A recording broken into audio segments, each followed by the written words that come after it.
कमाल कर गई रे, कमाल कर गई रे, बाबा की बन गई रे, बाबा की बन गई रे, बाबा की बन गई रे, मेरी ज्योति बिंदु आत्मा। ओम शांति। 23 जनवरी 2025। आज की अनमोल महावाक्य। मीठे बच्चे, इस पुरानी दुनिया में कोई भी सार नहीं है, इसीलिए तुम्हें इससे दिल नहीं लगानी है। बाप की याद टूटी तो सजा खानी पड़ेगी। प्रश्न, बाप का मुख्य डायरेक्शन क्या है? उसका उल्लंघन क्यों होता है? उत्तर, बाप का डायरेक्शन है किसी से सेवा मत लो, क्योंकि तुम खुद सर्वेंट हो, परंतु देह अभिमान के कारण बाप के इस डायरेक्शन का उल्लंघन करते हैं। बाबा कहते तुम यहाँ सुख लेंगे तो वहाँ का सुख कम हो जाएगा। कई बच्चे कहते हैं हम तो इंडिपेंडेंट रहेंगे, परंतु तुम सब बाप पर डिपेंड करते हो। गीत, दिल का सहारा टूट ना जाए। ओम शांति। शिव भगवान उवाच अपने सालिग्रामों प्रति। शिव और सालिग्राम को तो सब मनुष्य जानते हैं, दोनों निराकार है। अब श्री कृष्ण भगवान उवाच कह नहीं सकते, भगवान एक ही होता है। तो शिव भगवान उवाच किसके प्रति? रूहानी बच्चों प्रति। बाबा ने समझाया है बच्चों का अब कनेक्शन है ही बाप से, क्योंकि पतित पावन ज्ञान का सागर स्वर्ग का वर्षा देने वाला तो शिव बाबा ही ठहरा। याद भी उनको करना है। ब्रह्मा है उनका भाग्यशाली रथ, रथ द्वारा ही बाप वर्षा देते हैं। ब्रह्मा वर्षा देने वाला नहीं है, वह तो लेने वाला है। तो बच्चों को अपने को आत्मा समझ बाप को याद करना है। मिसला समझो, रथ को कोई तकलीफ होती है व कारणे अकारणे बच्चों को मुरली नहीं मिलती है, तो बच्चों का सारा अटेंशन जाता है शिव बाबा तरफ। वह तो कभी बीमार पड़ नहीं सकते। बच्चों को इतना ज्ञान मिला है, वह भी समझा सकते हैं। प्रदर्शनी में बच्चे कितना समझते हैं, ज्ञान तो बच्चों में है ना। हर एक की बुद्धि में चित्रों का ज्ञान भरा हुआ है। बच्चों को कोई अटक नहीं रह सकती। समझो, पोस्ट का आना जाना बंद हो जाता है, स्ट्राइक हो जाती है, फिर क्या करेंगे? ज्ञान तो बच्चों में है, समझाना है। सतयुग था, अब कलयुग पुरानी दुनिया है। गीत में भी कहते हैं पुरानी दुनिया में कोई सार नहीं है, इनसे दिल नहीं लगानी है, नहीं तो सज़ा मिल जाएगी। बाप की याद से सजाएं कटती जाएंगी। ऐसा ना हो बाप की याद टूट जाए, फिर सजा खानी पड़े और पुरानी दुनिया में चले जाएं। ऐसे तो ढेर गए हैं जिनको बाप याद भी नहीं है। पुरानी दुनिया से दिल लग गई, जमाना बहुत खराब है, कोई से दिल लगाई तो सज़ा बहुत मिलेगी। बच्चों को ज्ञान सुनना है, भक्ति मार्ग के गीत भी नहीं सुनने हैं। अभी तुम हो संगम पर, ज्ञान सागर बाप द्वारा तुमको संगम पर ही ज्ञान मिलता है। दुनिया में यह किसी को पता नहीं है कि ज्ञान सागर एक ही है। वह जब ज्ञान देते हैं तब मनुष्यों की सद्गति होती है। सद्गति दाता एक ही है, फिर उनकी मत पर चलना है। माया छोड़ती कोई को भी नहीं है। देह अभिमान के बाद ही कोई ना कोई भूल होती है। कोई सेमी कामवश हो जाते हैं, कोई क्रोधवश।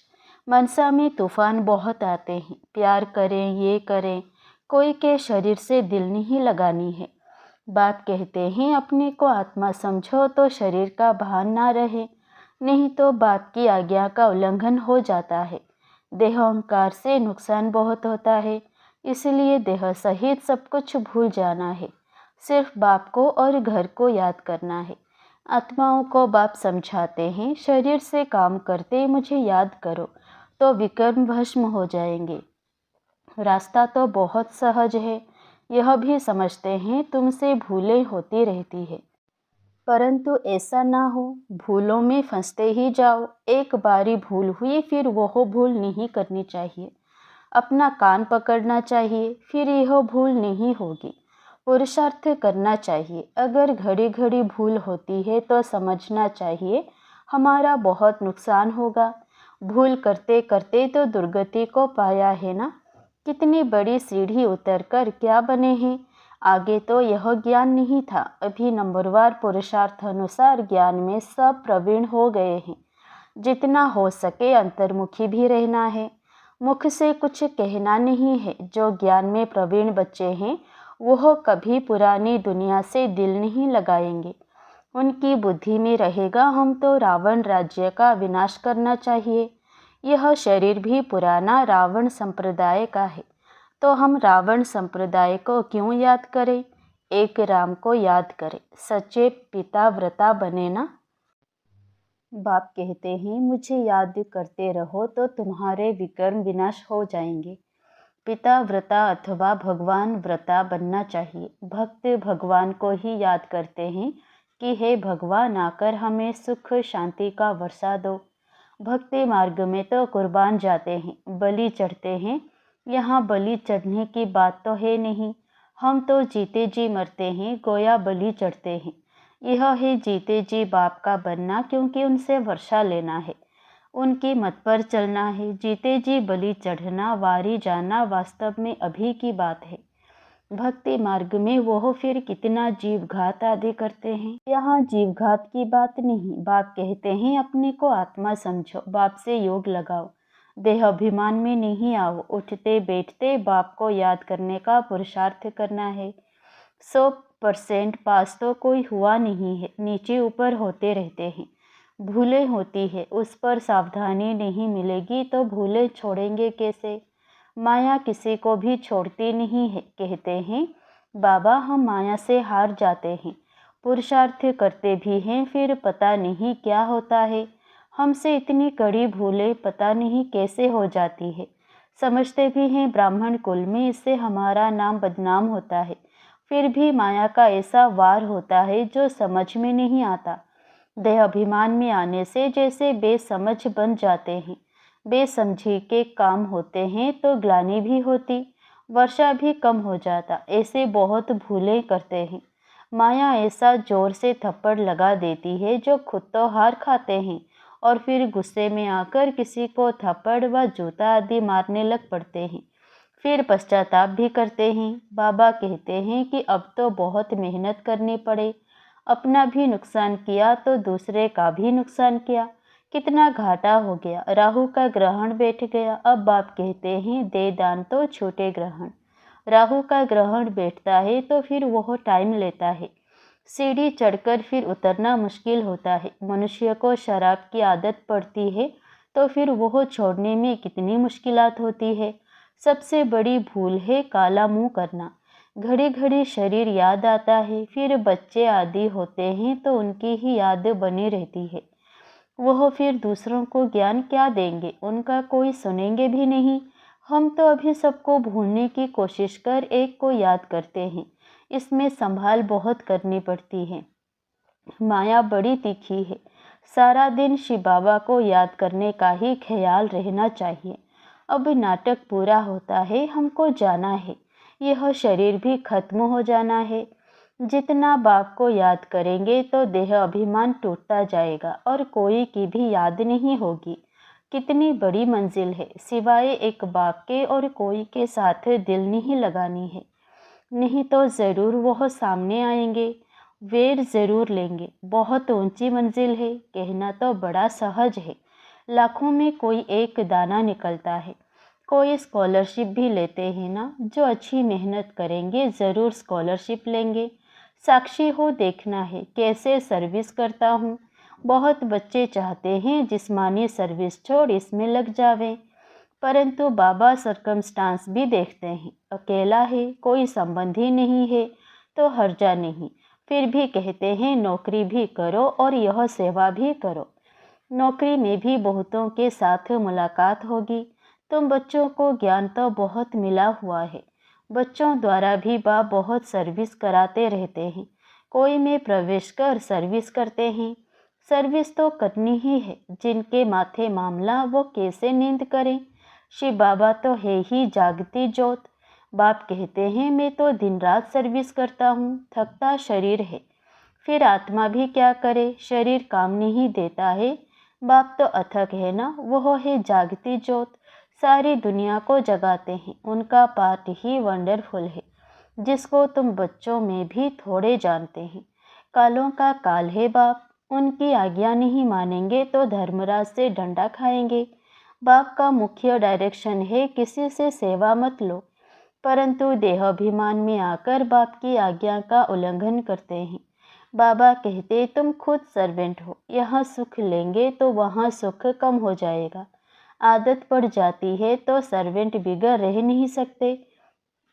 कई कहते हैं हम तो इंडिपेंडेंट रहेंगे, परंतु बाप कहते हैं डिपेंड रहना अच्छा है। तुम सब बाप पर डिपेंड करते हो, इंडिपेंडेंट बनने से गिर पड़ते हैं। तुम सब डिपेंड करते हो शिव बाबा पर, सारी दुनिया डिपेंड करती है। तब तो कहते हैं हे पतित पावन आओ, उनसे ही सुख शांति मिलती है, परंतु समझते नहीं है यह भक्ति मार्ग का समय भी पास करना ही है। जब रात पूरी होती है तब बाप आते हैं, 1 सेकंड का भी फर्क नहीं पड़ सकता। बाप कहते हैं मैं इस ड्रामा को जानने वाला हूँ। ड्रामे के आदि मध्य अंत को और कोई भी नहीं जानते।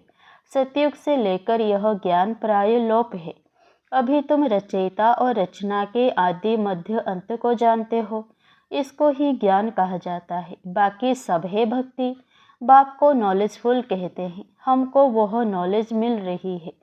बच्चों को नशा भी अच्छा होना चाहिए, परंतु यह भी समझते हैं कि राजधानी स्थापन होती है। कोई तो प्रजा में भी साधारण नौकर चाकर बनते हैं। ज़रा भी ज्ञान समझ में नहीं आता। वंडर है ना, ज्ञान तो बड़ा सहज है। 84 जन्मों का चक्र अब पूरा हुआ है। अब जाना है अपने घर। हम ड्रामा के मुख्य एक्टर्स हैं, सारे ड्रामा को जान गए हैं। सारे ड्रामा में हीरो हीरोइन एक्टर हम हैं।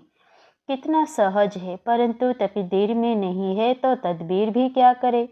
पढ़ाई में ऐसा होता है, कोई नापास हो जाते हैं। कितना बड़ा स्कूल है, राजधानी स्थापन होनी है। अब जितना जो पढ़ेंगे बच्चे जान सकते हैं हम क्या पद पाएंगे। ढेर के ढेर हैं, सब वारिस तो नहीं बनेंगे। पवित्र बनना बड़ा मुश्किल है। बाप कितना सहज समझाते हैं। अब नाटक पूरा होता है। बाप की याद से सतो प्रधान बन, सतो प्रधान दुनिया का मालिक बनना है। जितना हो सके याद में रहना है, परंतु तकदीर में नहीं है तो फिर बाप के बदले और को याद करते हैं। दिल लगाने से फिर रोना भी बहुत पड़ता है। बाप कहते हैं इस पुरानी दुनिया से दिल नहीं लगानी है, यह तो खत्म होनी है। यह और कोई को पता नहीं है। वह तो समझते हैं कलयुग अभी बहुत समय चलना है। घोर नींद में सोए पड़े हैं। तुम्हारी यह प्रदर्शनी प्रजा बनाने के लिए विहंग मार्ग की सर्विस का साधन है। राजा रानी भी कोई निकल पड़ेगा। बहुत हैं जो सर्विस का अच्छा शौक रखते हैं। फिर कोई गरीब, कोई साहूकार है, औरों को अपसमान बनाते हैं। उनका भी फायदा तो मिलता है ना। अंधों की लाठी बनना है, सिर्फ यह बतलाना है कि बाप और वर्षे को याद करो। विनाश सामने खड़ा है। जब विनाश का समय नज़दीक देखेंगे तब तुम्हारी बातों को सुनेंगे। तुम्हारी सर्विस भी वृद्धि को पाती जाएगी। समझेंगे बरोबर ठीक है। तुम रड़ियाँ तो मारते रहते हो कि विनाश होना है। तुम्हारी प्रदर्शनी मेला सर्विस वृद्धि को पाती रहेगी। कोशिश करनी है कोई अच्छा हॉल मिल जाए। किराया देने के लिए तो हम तैयार हैं। बोलो तुम्हारा और ही नाम वाला होगा। ऐसे बहुतों के पास हॉल पड़े होते हैं। पुरुषार्थ करने से 3 पैर पृथ्वी के मिल जाएंगे। जब तक तुम छोटी छोटी प्रदर्शनी रखो। शिव जयंती भी तुम मनाएंगे तो आवाज़ होगा। तुम लिखते भी हो शिव जयंती की छुट्टी का दिन मुकर्रर करो। वास्तव में जन्मदिन तो एक का ही मनाना चाहिए, वही पतित पावन है। स्टैम्प भी वास्तव में असली यह त्रिमूर्ति की है। सत्यमेव जयते, यह है विजय पाने का समय। समझाने वाला भी अच्छा चाहिए। सभी सेंटर्स के जो मुख्य हैं उन्हों को अटेंशन देना पड़े। अपने स्टैम्प निकाल सकते हैं। यह है त्रिमूर्ति शिव जयंती। सिर्फ शिव जयंती कहने से समझ नहीं सकेंगे। अब काम तो बच्चों को ही करना है। बहुतों का कल्याण होगा तो कितनी लिफ्ट मिलेगी। सर्विस की लिफ्ट बहुत मिलती है। प्रदर्शनी से बहुत सर्विस हो सकती है। प्रजा तो बनेगी ना। बाबा देखते हैं सर्विस पर किन बच्चों का अटेंशन रहता है। दिल पर भी वही चढ़ेंगे। अच्छा, मीठे मीठे सिकिलधे बच्चों प्रति माता पिता बाप दादा का याद प्यार और गुड मॉर्निंग। रूहानी बाप की रूहानी बच्चों को नमस्ते। धारणा के लिए मुख्य सार। पहला, अगर एक बार कोई भूल हुई तो उसी समय कान पकड़ना है, दोबारा वह भूल ना हो। कभी भी देह अहंकार में नहीं आना है, ज्ञान में प्रवीण बन अंतर्मुखी रहना है। दूसरा, सच्चा पिता व्रता बनना है, जीते जी बलि चढ़ना है, किसी से भी दिल नहीं लगानी है, बेसमझी का कोई भी काम नहीं करना है। वरदान, जुदाई को सदा काल के लिए विदाई देने वाले स्नेही स्वरूप भव। जो स्नेही को पसंद है वही स्नेह करने वाले को पसंद हो, यही स्नेह का स्वरूप है। चलना, खाना, पीना, रहना स्नेही के दिल पसंद हो, इसलिए जो भी संकल्प व कर्म करो तो पहले सोचो कि यह स्नेही बाप के दिल पसंद है। ऐसे सच्चे स्नेही बनो तो निरंतर योगी सहज योगी बन जाएंगे। यदि स्नेही स्वरूप को समान स्वरूप में परिवर्तन कर दो तो अमर भव का वरदान मिल जाएगा और जुदाई को सदा काल के लिए विदाई मिल जाएगी। स्लोगन, स्वभाव इजी और पुरुषार्थ अटेंशन वाला बनाओ। अपने शक्तिशाली मनसा द्वारा सकाश देने की सेवा करो। जैसे बीज में सारा वृक्ष समाया रहता है, ऐसे संकल्प रूपी बीज में सारे वृक्ष का विस्तार समा जाए, तब संकल्पों की हलचल समाप्त होगी। जैसे आजकल दुनिया में राजनीति की हलचल, वस्तुओं के मूल्यों की हलचल, करेंसी की हलचल, कर्म भोग की हलचल, धर्म की हलचल बढ़ती जा रही है, उस हलचल से स्वयं को व सर्व को बचाने के लिए मन बुद्धि को एकाग्र करने का अभ्यास करते सकाश देने की सेवा करते रहो। अच्छा, ओम शांति।